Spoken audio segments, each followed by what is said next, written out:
আলহামদুলিল্লাহ, আল্লাহ পাকের কাছে লাখো কোটি শুকরিয়া যে মহান রব্বুল আলামিন দয়া করে, মায়া করে, মেহেরবানি করে আমাদেরকে পবিত্র জুমার দিনে দুনিয়ার সমস্ত ব্যস্ততাকে ফেলে রেখে, দুনিয়ার সমস্ত মোহ ত্যাগ করে, দুনিয়ার মায়া মোহাব্বত, ব্যবসা বাণিজ্য, ভালোবাসা ত্যাগ করে আল্লাহ পাক রব্বুল আলামিন জুমার নামাজে আসার, বসার, আলোচনা শোনার তৌফিক দান করেছেন।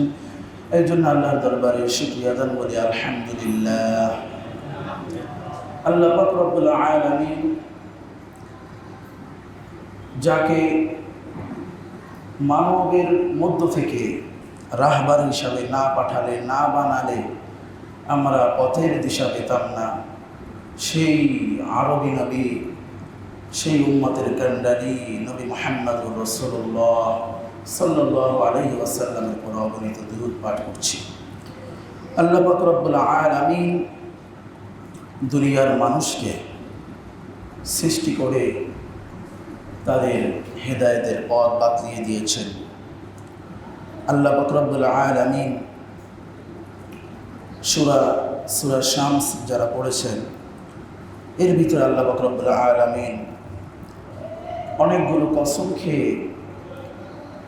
কসম খেয়ে তারপর আল্লাহ পাক রব্বুল আলামিন বলছেন যে মানব জাতিকে আমি ভালো মন্দ বোঝার বুঝ শক্তি দান করেছি। আমি তাদের সামনে আমার বিধানকে, আমার দ্বীনকে, সঠিকটা তাদের সামনে আমি তুলে ধরব। এরপরে আমি তাদের যেই কসম খেয়ে তাদের বললাম যে জ্ঞান দিয়েছি, বুদ্ধি দিয়েছি, বুঝ শক্তি দিয়েছি, এই বুঝ শক্তি দিয়ে এই মানুষগুলো তারা ভালো এবং মন্দটা বেছে নেবে। তবে তারা যদি ভালোটা বেছে নেয় তাহলে তাদের জন্য রয়েছে যালিকাল ফাউজুল কাবীর, তাদের জন্য রয়েছে উত্তম মহা পুরস্কার বা উত্তম বড় সফলতা তাদের জন্য রয়েছে। আর যদি তারা বেছে না নেয়, আর যদি তারা উত্তমটা বেছে না নিয়ে তারা যদি মন্দ পথ বেছে নেয় তাহলে তাদের জন্য রয়েছে কি কঠিন শাস্তি, আযাবুন শাদীদ, কঠিন শাস্তি। আমাদের আজকে আলোচ্য বিষয় হলো যে আল্লাহ পাক রব্বুল আলামিন দুনিয়ায় আমাদেরকে পাঠালেন কেন এবং আল্লাহ পাক রব্বুল আলামিনের উদ্দেশ্য কি, সেই নিয়ে আমরা দু একটি কথা বলবো। জানেন আমাদের এখানে দুইজন খতিব সাহেব, একজন হন আল্লামা মামুনুল হক সাহেব, তিনি আজকে সরোবরী উদ্যানে সমাবেশের ব্যস্ততার কারণে তিনি আসতে পারেন নাই এবং আমাদের যিনি লোকাল সবসময় আমাদের খতিব হিসাবে থাকেন তিনিও উমরার কাজে ব্যস্ত আছে, এই জন্য তিনিও আসতে পারেন নাই। এই জন্য আল্লাহ এই নগণ্য অদম বান্দাকে বসিয়েছেন। আল্লাহ পাক রব্বুল আলামিন চাহে তো কোরআন ও হাদিস থেকে একটি টুকটাক কথা বলবো, আমরা আমলের নিয়তে শুনবো ইনশাআল্লাহ। আল্লাহ পাক রব্বুল আলামিন নেয়ামতের ভিতরে আমাদের এমনভাবে ডুবিয়ে রেখেছেন, যেমন মাছ পানির তলে থাকে, তার চারিদিকে শুধু পানি আর পানি, সাগরে নদীতে মাছ থাকে, তার চারিদিকে শুধু পানি আর পানি। আল্লাহ পাক রব্বুল আলামিন কোরআনের বিভিন্ন আয়াত দিয়ে আমাদের এটাই বোঝাতে চান। এক জায়গায় বলছে লা তুহসুহা, গুনে গুনে শেষ করতে পারবে না যে এত নেয়ামত আল্লাহ আমাদেরকে দিয়েছেন। আমরা যদি আল্লাহ পাক রব্বুল আলামিনের নিয়ামত পেয়ে শুকরিয়া আদায় করি, আল্লাহ কি করবেন? আল্লাহ কোরআন কারীমে বলেন লা ইন শাকারতুম লা আযীদান্নাকুম ওয়া লা ইন কাফারতুম ইন্না আযাবী লাশাদীদ। আল্লাহ পাক রব্বুল আলামিন বলেন লা ইন শাকারতুম, যদি তোমরা আমার নিয়ামত পাওয়ার পরে তোমরা শুকরিয়া আদায় করো, লা আযীদান্নাকুম। আল্লাহ শুধু এখানে সহজভাবেই বলতে পারতেন আমি তোমাদেরকে বাড়িয়ে দেব। আল্লাহ পাক রব্বুল আলামিন এখানে বলেছেন অবশ্যই বাড়িয়ে দেব। যেখানে আল্লাহ অবশ্যই বলেছেন সেখানে মিস্টেক হওয়ার কোনো কারণ নাই।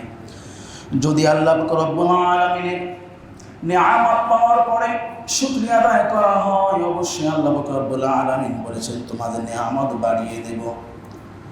আর ওয়ালা ইন কাফারতুম, আর যদি তোমরা নিয়ামত পাওয়ার পরে না শুকরিয়া বান্দা হয়ে যাও, না শুকরিয়া আদায় করো, তাহলে ইন্না আযাবি লাশাদীদ। এখানে আল্লাহ অবশ্যই বলেছেন যদি তোমরা শুকরিয়া আদায় করো, ওখানেও অবশ্যই বলেছেন আমাদেরকে নিয়ামত বাড়িয়ে দিবেন, বৃদ্ধি করে দিবেন। আর কুফরির বেলা বা নাশুকরির বেলাও আল্লাহ সেটাই বলেছেন ইন্না আযাবি লাশাদীদ। যদি তোমরা নাশুকরিয়া বান্দা হও, অকৃতজ্ঞ বান্দা হও, তাহলেও তোমাদেরকে আমি অবশ্যই শাস্তি দেব, কঠিন শাস্তি দেব। তাহলে আমরা সব সময় যে অবস্থায় থাকি না কেন, সর্ব অবস্থায় যেন আল্লাহর শুকরিয়া আদায় করতে পারে। আল্লাহ আমাদের তৌফিক দান করুন। শুকরিয়া আদায় করলে আল্লাহ নিয়ামত বাড়িয়ে দিবেন। আল্লাহ অবশ্যই নিঃসন্দেহে বলেছেন, অবশ্যই আমরা পেয়ে যাব ইনশাআল্লাহ। আল্লাহ পাক রব্বুল আলামিন সেই নিয়ামত দিতে গিয়ে প্রথমেই আল্লাহ পাক রব্বুল আলামিন, আমি যে কোরআন তেলাওয়াত করেছি সেই নিয়ামত আমাদেরকে দিয়েছেন। 18,000 মাখলুকাতের ভিতরে আমাকে গরু বানাতে পারতেন, ছাগল বানাতে পারতেন, উট, মহিষ, গরু অর্থাৎ পশু পাখির ভিতরে আমাকে বানাতে পারতেন। কিন্তু আল্লাহ পাক রব্বুল আলামিনের মনের যেই চাহিদা, সেই মনের চাহিদা অনুযায়ী আমাদেরকে মানুষ হিসাবে বানালেন। আল্লাহ পাক রব্বুল আলামিন বলেন وَإِذْ قَالَ رَبُّكَ لِلْمَلَائِكَةِ إِنِّي جَاعِلٌ فِي الْأَرْضِ خَلِيفَةً। আল্লাহ বলেন ফেরেশতাদেরকে ডেকে ডেকে বলেন, ও ফেরেশতারা তোমরা শোনো, আমার মনের চাহিদা হলো আমার পৃথিবীতে আমার প্রতিনিধি দল আমি পাঠাতে চাই, তোমরা কি বলো? ফেরেশতারা জবাবে কি বলে? ওয়ানাহনু ক্বালু আতাজআলু ফিহা মান ইউফসিদু ফিহা ওয়া ইয়াসফিকুদ দিমাআ ওয়া নাহনু নুসাব্বিহু বিহামদিকা ওয়া নুকদ্দিসু লাক। ফেরেশতারা জবাবে বলে, আল্লাহ আতাজআলু, আপনি বানাবেন, পাঠাবেন। তাদের কথার ভিতরে আশ্চর্য কথা লুকায়িত আছে। এই আশ্চর্য হওয়ার কারণ কি? আশ্চর্য হওয়ার কারণ হলো পৃথিবীতে মানব জাতির পূর্বে আল্লাহ পাক রব্বুল আলামিন জিন জাতিদেরকে পাঠিয়েছিলেন। ওয়ামা খালাকাতুল জিন্না ওয়াল ইনসা ইল্লা লিয়াবুদুন। আল্লাহ পাক রব্বুল আলামিন তার ইবাদতের জন্য প্রথম জিন জাতিকে আল্লাহ দুনিয়ায় পাঠিয়েছিলেন। পাঠানোর পরে দুনিয়ায় তারা ফিতনা ফাসাদে, তারা রক্তক্ষয়ী যুদ্ধে আর অপরাধ পাপে এত লিপ্ত হয়ে গিয়েছিল, দুনিয়া নাপাক বানিয়ে ফেলেছিল। আল্লাহ পাক রব্বুল আলামিন রাগান্বিত হয়ে ফেরেশতাদের মাধ্যমে জিন জাতিদেরকে সমূলে সব ধ্বংস করে দিয়েছিলেন। এই জন্যেই আল্লাহর এই কথার পৃষ্ঠে ফেরেশতারা বলতেছিলেন, আল্লাহ আপনি বানাবেন এমন জাতি মান ইউফসিদু ফিহা, ফিহা মানে আই দুনিয়া, যে দুনিয়ার ভিতরে আপনি পাঠাবেন যাদেরকে পাঠাবেন দুনিয়ায় তারা ফিতনা ফাসাদ সৃষ্টি করবে। ওয়া ইয়াসফিকুদ দিমা, তারা রক্তক্ষরণ করবে, একে অপরকে হত্যা করবে। আল্লাহ ওয়া নাহনু, আমরাই তো আছি, নুসাব্বিহু, আপনার পবিত্র অর্জন বর্ণনা করার জন্য, বিহামদিকা, আপনার প্রশংসা করো, অনুকদ্দিসু লাক, পবিত্র বর্ণনা করার জন্য। আমরাই তো পবিত্র আত্মারা রয়েছি আপনার পবিত্র বর্ণনা করার জন্য এবং প্রশংসা করার জন্য। আপনি কেন আবার সেই পূর্বের মতো এমন এক জাতিকে পাঠাবেন যারা ভুল করবে, যারা অপরাধ করবে, পাপে দুনিয়াটাকে ভরে ফেলবে। আল্লাহ পাক রব্বুল আলামিন জবাবে বলেন, ক্বালা ইন্নী আ'লামু মা লা তা'লামুন। আল্লাহ পাক রব্বুল আলামিন বলেন, ও ফেরেশতারা, আমি আল্লাহ যা জানি তোমরা তা জানো না। আমার বান্দাকে আমি দুনিয়ায় পাঠাবো, পাঠানোর পরে তারা কি করবে না করবে আমি আল্লাহ ভালো জানি, তোমরা জানো না। আমি তাদেরকে দুনিয়ায় পাঠাবো, তারা অপরাধ করবে, আবার আমার কাছে ক্ষমা চাবে, তওবা করবে, আমি তাদেরকে মাফ করে দেব। সুবহানাল্লাহ। আমি তো জানি তারা কি করবে না করবে, তোমরা আমার কথার পৃষ্ঠে কেন কথা বললা? তোমাদের বলা উচিত ছিল, আল্লাহ আপনি যা ভালো মনে করেন, আপনি যা ভালো মনে করেন। তোমাদের কথার ভিতরে বেয়াদবির সুর পাওয়া যায়, তোমাদেরকে শাস্তি দেওয়া দরকার, কিন্তু তোমরা তো ফেরেশতা মানুষ, তোমাদেরকে জাহান্নামে দেওয়া যাবে না, কোনো বড় শাস্তি দেওয়া যাবে না। তোমাদের জন্য একটা শাস্তির ব্যবস্থা আমি করে রেখেছি, সেটা হলো কি জানো? তোমরা এই আসমানের উপরে একটা ঘর নির্মাণ করো, যার নাম রাখবা বাইতুল মামুর। যার নাম রাখা হলো, ঘরের নাম রাখা হলো বাইতুল মামুর। সেই বাইতুল মামুরে তোমরা 70,000 ফেরেশতারা মিলে তোমরা 7 চক্কর করে আসবা। এক চক্করে তোমাদের এরকম যেখান থেকে শুরু করবা আবার সেখানে এসে 1 চক্কর হবে, এরকম তোরা ঘুরতে 7 বার ঘুরবে। এটাই হলো তোমাদের শাস্তি, কিয়ামত পর্যন্ত তোমাদের এই শাস্তির আর কোনো শেষ নাই।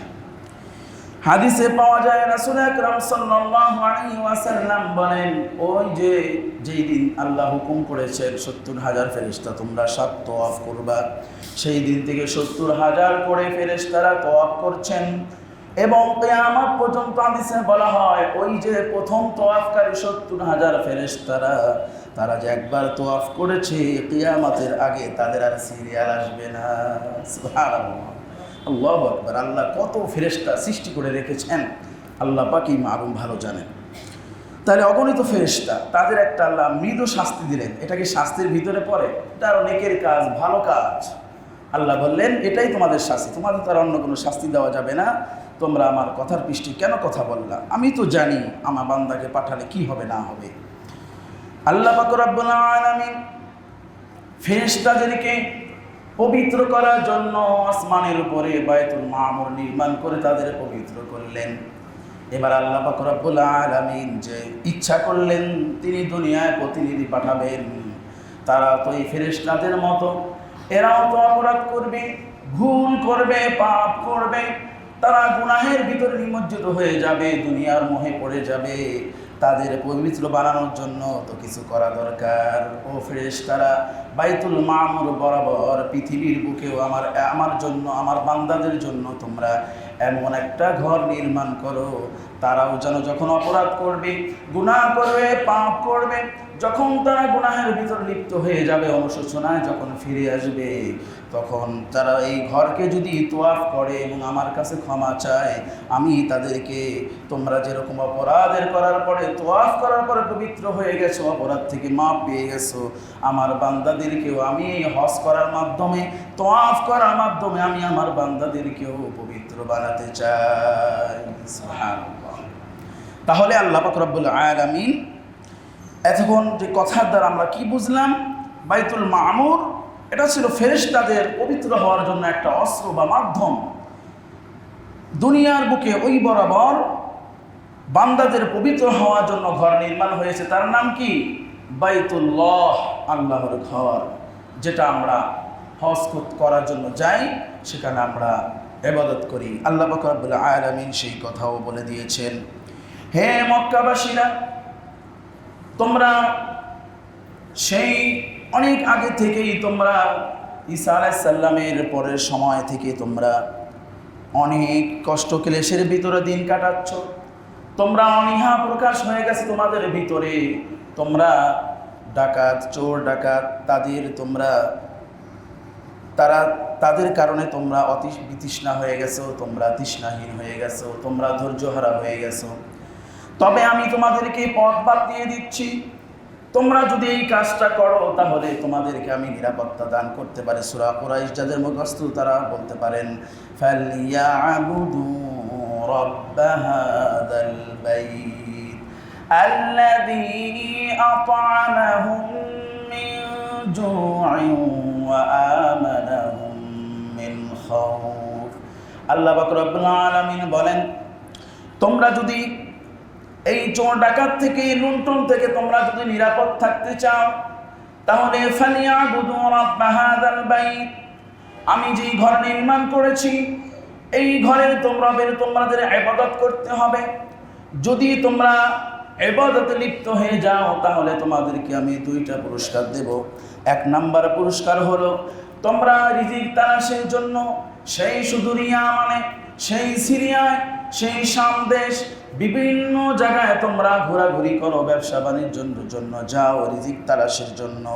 আমি তোমরা যদি আমার ইবাদত করো, আমার ঘরের ইবাদত করো, তাহলে আমি তোমাদেরকে, তোমরা যদি যখন ক্ষুধার্ত হয়ে যাবা, তোমরা রিজিকের তালাশে বের হওয়ার তো তোমাদের দূর দূরান্ত যাওয়ার দরকার নাই।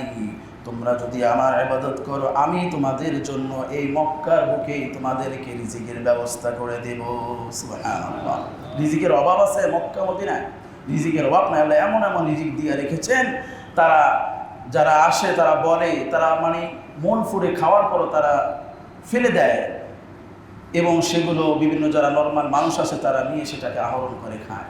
অর্থাৎ তারা মানে রিজিকের অভাব তার ভিতরে আর দেখা যায় না, কারণ আল্লাহ ওয়াদা করেছেন এই ঘরের ইবাদত করবা তাহলে তোমাদের রিজিক আমি এমনভাবে দেব, তোমার যখন ক্ষুধার্ত হয়ে যায় তোমাদের রিজিকের ব্যবস্থা করে দেব। দ্বিতীয় হলো আমানাহুম মিন খাউফ, আমানা, তোমাদেরকে আমি নিরাপত্তা দান করব ভয় থেকে। কিসের ভয়? তোমরা ঘরের ভিতরে মাল রেখে দিবা, ধন সম্পদ রেখে দিবা, তোমাদের এই মাল ধন সম্পদ ধরার মতো, ডাকাতি করার মতো কেউ থাকবে না। শুধু তাই নয়, তোমরা ব্যবসা বাণিজ্য করবে, দোকানদারি করবে, ব্যবসা বাণিজ্য করবে, এটা ফেলে রেখে তোমরা চলে যাবে, এটা ধরারও কেউ থাকবে না। আমি এমন নিরাপত্তা তোমাদেরকে দান করব। আজ আমরা দেখতে পাই মক্কা মদিনায় যদি আজান পড়ে গেছে, আসসালাতু খায়রুম মিনান নাওম, হাইয়া আলাস সালাত, এর যখন ধ্বনি কানে কানে পৌঁছে গেছে, তারা দৌড়ে দৌড়ে দোকান ফেলে দিয়ে, ঘর ফেলে দিয়ে, সব কিছু ফেলে দিয়ে দৌড়ে তারা আল্লাহর ইবাদতের জন্য ছুটে গিয়েছে। আল্লাহ পাক রব্বুল আলামিন বলে, তোমরা যেমন আমার ইবাদতের জন্য পাগল পারা হয়ে ছুটে এসেছো, যাও, তোমরা তোমাদের ধন সম্পদ রেখে এসেছো, তোমরা স্বর্ণ মুদ্রা যা রেখে এসেছো, এই নিরাপত্তার দায়িত্ব আমি আল্লাহ নিয়ে নিলাম। সুবহানাল্লাহ। দেখা যায় ধরার মতো কেউ নাই, পড়ে থাকে, দোকান রেখে চলে আসে, তা একটু কেউ ধরবে, তার ধরার কোনো সুযোগ নাই, কারণ কঠিন শাস্তির ব্যবস্থা রয়েছে।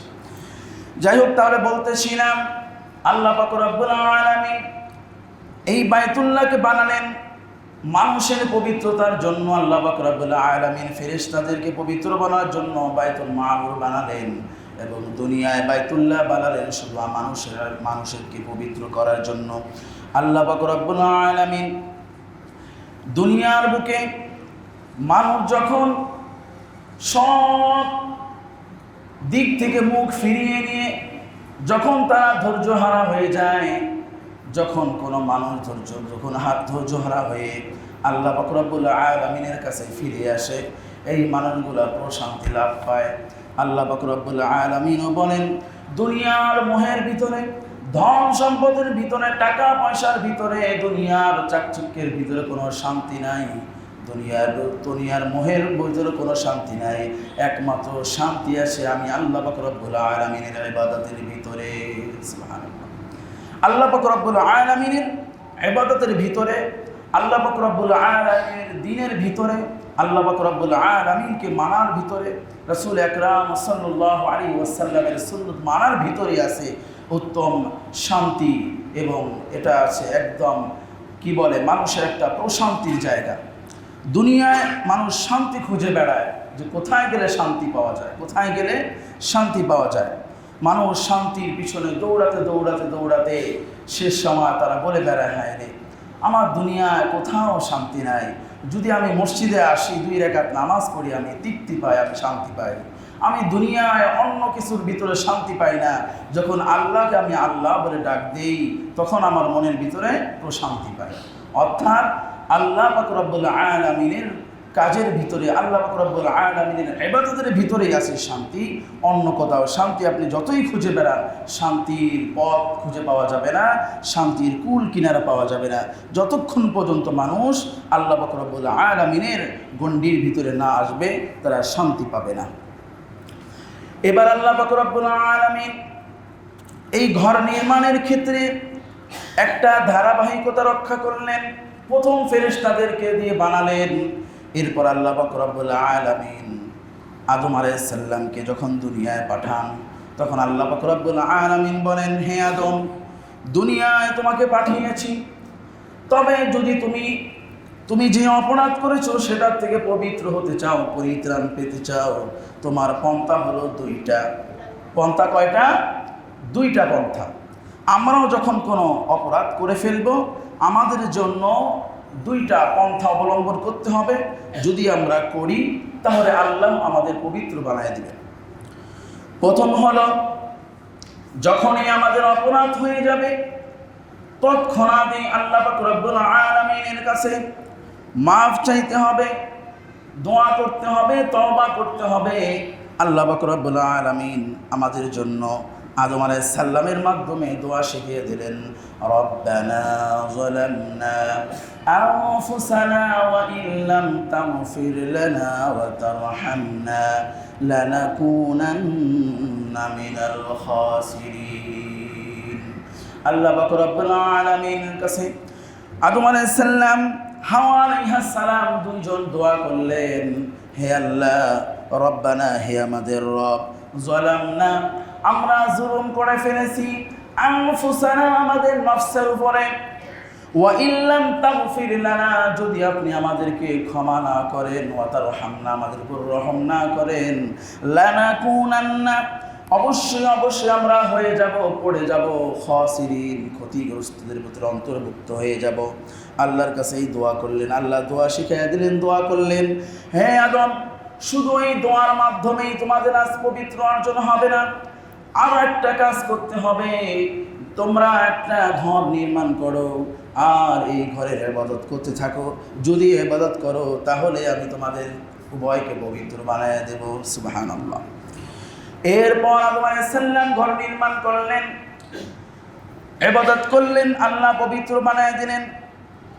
এরপরে অনেক সময়ের পরে নূহ আলাইহিস সালামের মাধ্যমে আল্লাহ পাক রব্বুল আলামিন সেই আবার পূর্ণ ঘর নির্মাণ করাইলেন। করানোর পরে ইবাদত চলতে থাকলো। চলতে যখন নূহ আলাইহিস সালামের প্লাবন হলো, এই প্লাবনে আবার সেই ঘর আবার বিলীন হয়ে গেল, অর্থাৎ বালুর তলে আবার সেটা শেষ হয়ে গেল।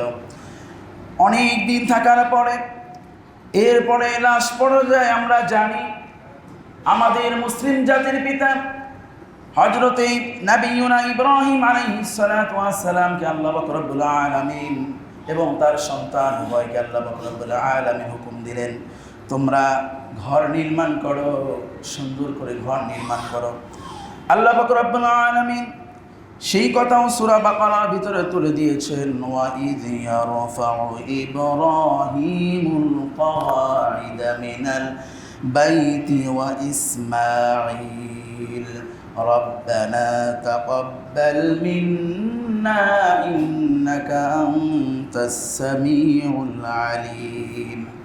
ইব্রাহিম আলাইহিস সালাম এবং ইসমাঈল আলাইহিস সালাম ইয়ারফাউ, এখানে ইয়ারফাউ শব্দের অর্থ তারা উন্মোচন করলেন, উঠালেন, উন্মোচন করলেন। কি উন্মোচন করলেন? কওয়াইদা মিনাল বাইত, আল্লাহ পাক রব্বুল আলামিনের ঘর তারা স্থাপন করলেন। বাবা হলো রাজমিস্ত্রি আর সন্তান হলো যোগালু।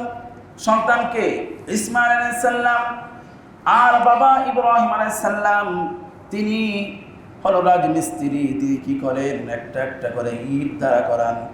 যখন তিনি তার মতো উঁচু হয়ে গেছে, এখন তো আর নাগান পাচ্ছে না, কি করবে? আল্লাহ পাক রব্বুল আলামিন বললেন, ইব্রাহিম, নাগান পাচ্ছ না, আমি একটা পাথর দিচ্ছি তোমাকে। সেই পাথরটা এমন পাথর তোমার লিফটের মতো কাজ করবে। তুমি সেটার উপরে দাঁড়াবে আর তুমি যতটুকু উঠতে চাও ততটুকু তোমাকে এই পাথর উঠিয়ে নিয়ে যাবে। সুবহানাল্লাহ। ইব্রাহিম আলাইহিস সালাম সেই পাথর উপরে দাঁড়ান আর একটা একটা করে এইভাবে ইট উঠাতে থাকেন, যেই পর্যন্ত আল্লাহ আদেশ করেছে যেই পর্যন্ত উঠাও আবার নেমে যাও। সেই পাথর তাকে লিফটের মতো কাজ করে, সেখান পর্যন্ত উঠান আবার নামিয়ে নিয়ে যান, আবার উঠান আবার নামিয়ে নিয়ে আসেন। এরপর আল্লাহ পাক রব্বুল আলামিনের কাছে এই উভয়জন দোয়া করেন, রব্বানা হে আমাদের রব, তাকাব্বাল, আপনি কবুল করুন, মিন্না, আমাদের পক্ষ থেকে, ইন্নাকা আনতাস সামিউল আলিম, নিশ্চয়ই আপনি শোনেন এবং সবকিছু জানেন। শোনেন এবং সবকিছু আপনি জানেন আমরা কি করেছি। আল্লাহ আমাদের পক্ষ থেকে এটা কবুল করে নেন। আল্লাহ পাক রব্বুল আলামিন কবুল করে নিলেন। এরপর আল্লাহ পাক রব্বুল আলামিন বলেন, আমি এই ইব্রাহিম আলাইহিস সালাম এবং তার সন্তান ইসমাঈল আলাইহিস সালামের মাধ্যমে মানুষের পবিত্রতার জন্য, মানুষকে পবিত্র করার জন্য এই ঘর নির্মাণ করলাম। আল্লাহ পাক রব্বুল আলামিন আরেক জায়গায় বলেন, ইন্না আউওয়ালা বাইতিন উদিআ লিন-নাস লাল্লাযী বিবাক্কাতা মুবারাকান ওয়া হুদাল লিল আলামিন। আল্লাহ পাক রব্বুল আলামিন পৃথিবীর বুকে সর্বপ্রথম একটা ঘর বানিয়েছেন, ওয়া উদিআ লিন-নাস, মানুষের জন্য। কি জন্য বানিয়েছেন? সেটা হলো মুবারক, সেটা হলো একটা পবিত্র জায়গা, ওয়া হুদাল লিল আলামিন, এবং বিশ্ববাসীর জন্য একটা হেদায়েতের পথ প্রদর্শক হিসাবে কাজ করবে। তাহলে কাবা ঘর আমাদের কয়টা কাজ করবে? দুইটা কাজ। একটা হলো মুবারাকান, পবিত্র হওয়ার জন্য, নিজে পবিত্র, অন্যকে পবিত্র বানানোর জন্য একটা কাজ করবে। দ্বিতীয় কাজ করবে কি? ওয়া হুদাল লিন-নাস, মানুষের, বিশ্ববাসীর জন্য একটা হেদায়েতের পথ হিসাবে, অবলম্বন হিসাবে একটা কাজ করবে। তাহলে আল্লাহ পাক রব্বুল আলামিন এই ঘর বানিয়ে আমাদের পবিত্রতার জন্য, হেদায়েতের জন্য আমাদের এই ঘরকে, এই আল্লাহর ঘরকে নির্মাণ করে দিলেন। আল্লাহ পাক রব্বুল আলামিনের কাছে এই ঘর নির্মাণ করার পরে এরপর উভয় আবার আল্লাহর কাছে দোয়া করতেছে, রব্বানা ওয়াজআলনা মুসলিমাইনি লাকা, হে আল্লাহ, আমাদের পূর্বের দোয়া আমরা আশাবাদী আপনি কবুল করেছেন, আপনি এই দোয়াও কবুল করে নেন। রব্বানা, হে আমাদের রব, ওয়াজআলনা, আমাদেরকে আপনি বানিয়ে নিন, অংশগ্রহণ করিয়ে নিন, মুসলিমাইনি লাক, আমাদের উভয়কে আপনি মুসলিমদের ভিতরে অন্তর্ভুক্ত করে নিন। এবং শুধু তাই নয়, অমিন যুররিয়াতিনা, এবং আমাদের বংশের ভিতরে যারা আসবে উম্মাতাম মুসলিমাতান লাক, আপনিও তাদেরকেও আপনি কি করে নেন? আপনি উম্মতে মুসলিম হিসাবে কবুল করে নেন। ওয়া আরিনা মানাসিকানা, এবং আমাদেরকে দেখিয়ে দিন আপনার নিয়মাবলী, আপনার ইবাদত আমাদের কীভাবে করতে হয়, এই ঘরের ইবাদত আমরা কীভাবে করব, বা আপনার ইবাদত আমরা কীভাবে করব, এটাও আপনি আমাদের শিখিয়ে দেন। ওয়া তুব আলাইনা, এবং আমাদেরকে ক্ষমাকারীদের ভিতরে অন্তর্ভুক্ত করে নিন। ইন্নাকা আনতাত তাওয়াবুর রহিম, নিশ্চয়ই আপনি তওবা কবুলকারী এবং অতীব দয়ালু। আল্লাহ পাক রব্বুল আলামিন উভয়ের দোয়া কবুল করে নিলেন। আল্লাহ পাক রব্বুল আলামিন বললেন, হে ইব্রাহিম, তোমরা যা যা দোয়া করলা আমি সমস্ত দোয়া কি করে নিলাম? কবুল করে নিলাম। এখন তোমার কাজ কি জানো? ওয়াআযিন ফিন-নাসি বিল-হাজ্জি ইয়াতুকা রিজালান ওয়া আলা কুল্লি দামিরিন ইয়াতিনা মিন কুল্লি ফাজ্জিন আমিক। ইব্রাহিম আলাইহিস সালামকে আল্লাহ পাক রব্বুল আলামিন আদেশ দিলেন, হে ইব্রাহিম, এবার তুমি কি করো? এই যেই পাথর আছে এই পাথরের উপরে উঠে দাঁড়াও, এবং এখানে দাঁড়িয়ে এই কাবার চারিপাশে যে কঙ্করগুলো আছে এই কঙ্করগুলো তুমি হাতে নাও এবং এগুলো ছিটাতে থাকো। আল্লাহ পাক রব্বুল আলামিনের কথার জবাবে ইব্রাহিম আলাইহিস সালাম বলেন, আল্লাহ, আমি যে পাথর ছিটাবো কিছু কয়েক হাত বা কিছু দূরে যায় পড়বে, এটা পৃথিবীতে কিভাবে ছড়িয়ে পড়বে? তখন আল্লাহ পাক রব্বুল আলামিন বললেন, ছিটানোর দায়িত্ব বা কাজ তোমার, এটা পৃথিবীতে ছড়িয়ে দেওয়ার দায়িত্ব আমি আল্লাহ পাক রব্বুল আলামিনের। হাদিসে পাওয়া যায় ইব্রাহিম নবিয়ুনা আলাইহিস সালাতু ওয়াস সালাম এই যে পাথরগুলো ছিটিয়েছেন, এই পাথরগুলো ফেরেশতাদের মাধ্যমে আল্লাহ পাক রব্বুল আলামিন সারা পৃথিবীতে ছড়িয়ে ছিটিয়ে দিয়েছেন। যেই জায়গায় একটা কঙ্কর পড়েছে কিয়ামতের আগে হইল সেই জায়গায় একটা মসজিদ নির্মাণ হবে। সুবহানাল্লাহ, কি হবে? মসজিদ নির্মাণ হবে। এবং বললেন, ওয়াআযিন ফিন-নাস, তোমার প্রথম কাজ হলো এই ঘর নির্মাণের পরে তুমি মানুষদেরকে ডাকতে থাকো, ওয়াআযিন ফিন্নাস, মানুষদেরকে ডাকতে থাকো, বিল হাজ্জি, হজের জন্য, ইয়াতুকা রিজালান, মানুষগুলো দূর দূরান্ত থেকে পায়ে হেঁটে হেঁটে তারা আসবে, ওয়া আলা কুল্লি দামিরি ইয়াতিনা মিন কুল্লি ফাজ্জিন আমিক, এবং তারা দূর দূরান্ত থেকে কষ্ট ক্লেশ করে বিভিন্ন মাধ্যম দিয়ে তারা ছুটে আসবে। ফাজ্জিন আমিক, আল্লাহ পাক রব্বুল আলামিনের প্রত্যন্ত অঞ্চল থেকেও তারা আসবে। আল্লাহ পাক রব্বুল আলামিন বলেন, হে ইব্রাহিম, তুমি যে ডাক দিয়েছ, এই ডাক আমি, তুমি মনে করছো 1 মাইল বা কিছু দূর এই ডাক তোমার পৌঁছবে, এর বাইরে পৌঁছবে না। না, তুমি ডাক দিয়েছো ঠিকই, কিন্তু এই তোমার ডাককে আমি সারা পৃথিবীর বুকে ছড়িয়ে ছিটিয়ে দিয়েছি। সুবহানাল্লাহ। মানুষগুলো কি করবে? কিয়ামতের আগ পর্যন্ত মানুষগুলো ছুটে আসবে, ছুটে আসবে, তারা এরকমভাবে ছুটে থাকবে। যারা কাছে আছে তারা পায়ে হেঁটে আসবে, যারা দূর দূরান্ত আছে তারা বিভিন্ন বাহনে আসবে।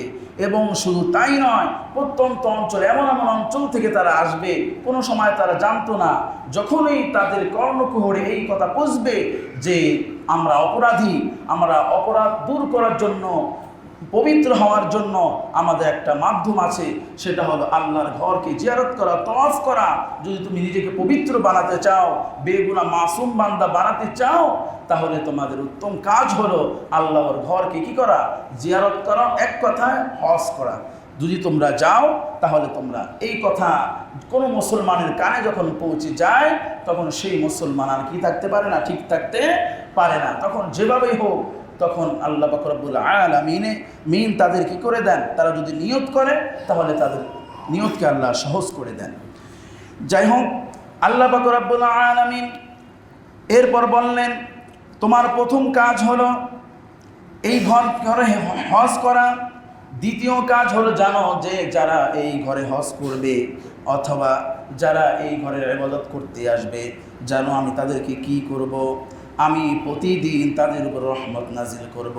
রাসূল আকরাম সাল্লাল্লাহু আলাইহি ওয়াসাল্লাম হাদিসে বলেন, ইউনাজ্জিলুল্লাহু আলা হাজ্জি বাইতিল হারাম 20 মিআতু রাহমাতুন 60 লিত-তাইফিন ওয়া 40 মুসল্লিন ওয়া 20 লিন-নাজিরিন। আল্লাহ পাক রব্বুল আলামিন বলেন, হে নবী, আপনি ঘোষণা দিয়ে দেন, উম্মতের মধ্যে ঘোষণা দিয়ে দেন, আমি প্রতিদিন এই ঘরের উপরে 100 রহমত নাজিল করব। যারা এই ঘরে তওয়াফ করতে আসবে, আমি আল্লাহ পাক রব্বুল আলামিন স্পেশালি ভাবে তাদেরকে আমি 60টি রহমত তাদের উপর নাজিল করে দেব। সুবহানাল্লাহ। এবং ওয়া 40টি রহমত লিল মুসাল্লিন, যারা এখানে নামাজের জন্য আসবে, আমি তাদের উপরে আমি 40টা রহমত দান করব। ওয়া 20 লিন-নাজিরিন, এবং 20টা রহমত আমি 10টা রহমত আমি ওদেরকে দেব। 20টা রহমত আমি ওদেরকে দেব যারা এই ঘরকে দূর দূরান্ত থেকে যারা এক নজর দেখতে পাবে, তারা এই ঘরকে দেখানোর জন্য আসবে। হয়তো তারা সেখানে এসে তওয়াফ করার সুযোগ পাবে না, হয়তো তারা এরকম এখানে এসে নামাজ পড়ার সুযোগ পাবে না, কিন্তু দূর দূরান্ত তারা এই আমার কাবা শরীফকে তারা দেখতে পাবে। আমি আল্লাহ পাক রব্বুল আলামিনও তাদেরকে আমি কমপক্ষে 20টা রহমত তাদের উপর নাজিল করে দেব। সুবহানাল্লাহ। আল্লাহ পাক রব্বুল আলামিন তাহলে ইব্রাহিম আলাইহিস সালামকে বললেন, ঘর তো নির্মাণ করেছো, এখন তোমার প্রথম কাজ হলো মানুষদেরকে ডাকা, এবং দ্বিতীয় কাজ হলো কি জানো? এটাও মানুষদেরকে করা, শুনিয়ে দেওয়া যে আমি প্রতিদিন এই ঘরের রহমত নাজিল করি। এই রহমত আমি প্রত্যেকটা মানুষের উপরে আমি পৌঁছে দিব। কাদের উপরে? 3টা ধাপ আল্লাহ নির্ণয় করলেন। একটা হলো যারা তওয়াফ করবে এবং যারা নামাজ পড়বে এবং যারা এই রক্ষণাবেক্ষণ করবে, দেখাশোনা করবে, তাদের উপর আমি কি করব? রহমত নাজিল করব। অনেক সময় হয়ে গেছে, তাহলে আমরা আজকের মূল আলোচনা বুঝতে পারলাম। আল্লাহ পাক রব্বুল আলামিন এই কাবাঘর নির্মাণের মূল প্রথম উদ্দেশ্য হলো বান্দাদেরকে পবিত্র করা। কি করা? বান্দাদেরকে পবিত্র করা। পবিত্র করার কয়েকটা মাধ্যম আল্লাহ পাক রব্বুল আলামিন এখানে তুলে ধরেছেন। প্রথম তুলে ধরেছেন যারা এখানে হজ করবে, যারা হজ করবে, তওয়াফ করবে, এই তওয়াফকারীদের জন্য একটা পবিত্রতার বিষয়। আর লাস্ট রাসূল সাল্লাল্লাহু আলাইহি ওয়াসাল্লাম হাদিসে পাওয়া যায় যে জান্নাত থেকে একটা পাথর আল্লাহ পাক রব্বুল আলামিন আদম আলাইহিস সালামের মাধ্যমে শেষ সময় আমাদের প্রিয় নবী মুহাম্মদুর রাসূলুল্লাহ সাল্লাল্লাহু আলাইহি ওয়াসাল্লামের মাধ্যমে একটা প্রথম ছিল সাদা পাথর হজরে আবিয়াদ। এটা মানুষের অপরাধ, গুনাহ, কালেমা, পাপ টানতে টানতে এটা কালো রূপ ধারণ করেছে। এখন সেটার নাম হয়েছে হজরে আসওয়াদ, কালা পাথর, কালো পাথর নাম হয়ে গেছে।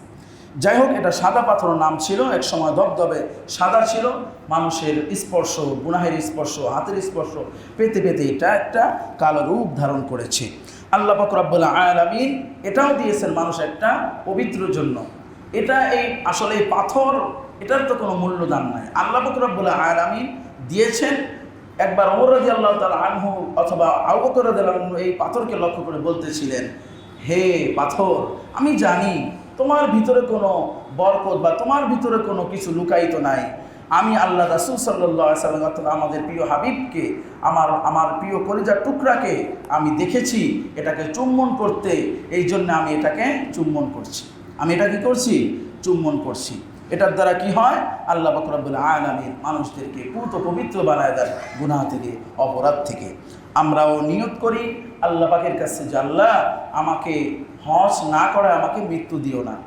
যখন আপনি প্রতিজ্ঞা করবেন, নিয়ত করবেন, টার্গেট রাখবেন, আল্লাহ পাক রব্বুল আলামিন আপনাকে হজ করার জন্য কি করে দিবেন? সহজ করে দিবেন ইনশাআল্লাহ। আল্লাহ পাক রব্বুল আলামিন আমাদের সকলকে যা যা আলোচনা করা হলো আমল করার তৌফিক দান করুক। আর দুইটা আমলের বিষয়, আমলের সিজন আমাদের মধ্যে এখন চলমান। একটা হলো হজের আমল, আর একটা কি সামনে আসতেছে কুরবানির আমল। একটা হলো হজের আমল, আর একটা কি কুরবানির আমল। কুরবানি যখন নিকটবর্তী চলে আসবে, আমাদের খতিব সাহেবরা ইনশাআল্লাহ সেই নিয়ে বিস্তারিত আলোচনা করবেন সুন্দর সুন্দর। আমরা সেটা শুনবো এবং আমল করার চেষ্টা করবো ইনশাআল্লাহ। আল্লাহ আমাদের তৌফিক দান করুন। আজকে এই পর্যন্তই। ওয়া আখিরু দাওয়ানা আলহামদুলিল্লাহি রাব্বিল আলামিন।